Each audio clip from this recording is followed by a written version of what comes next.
ప్రముఖ సింగర్ ఉదిత్ నారాయణన్ పై ఆయన మొదటి భార్య రంజనా జూద్ సంచలన ఆరోపణలు చేశారు. బీహార్ సుపాల్ పోలీస్ స్టేషన్లో ఫిర్యాదు చేస్తూ ఉదిత్ నారాయణ్తో పాటు ఆయన ఇద్దరు సోదరులు, రెండో భార్య కలిసి తనపై క్రిమినల్ కుట్ర పన్నారని పేర్కొన్నారు.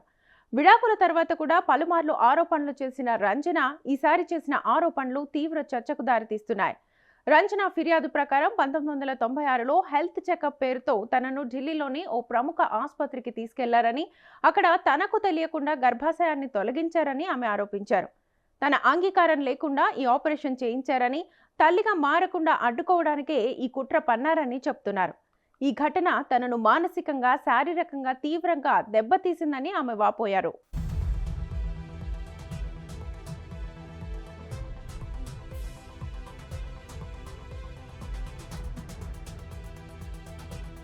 ఈ విషయం తనకు చాలా ఏళ్ల తర్వాతే తెలిసిందని రంజన తెలిపింది.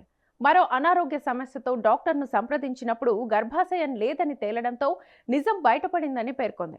అప్పటి నుంచి తన జీవితమే మారిపోయిందని, తీవ్ర మనస్తాపానికి గురయ్యానని చెప్పింది.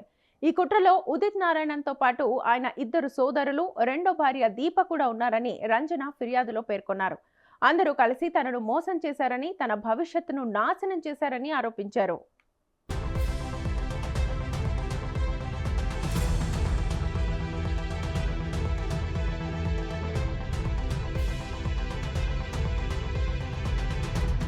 ఉదిత్ నారాయణ్ వ్యక్తిగత జీవితంపై గతంలో కూడా వివాదాలు చోటు చేసుకున్నాయి. 1985లో గాయకురాలు దీపను రెండో వివాహం చేసుకున్న ఉదిత్కు కుమారుడు ఆదిత్య నారాయణ్ ఉన్నాడు.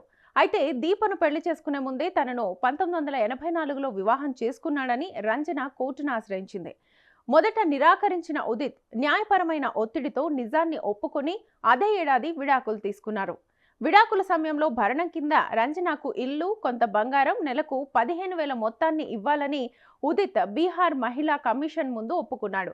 అయితే కొంతకాలంగా భరణం కూడా చెల్లించడం లేదని రంజన ఆరోపిస్తోంది.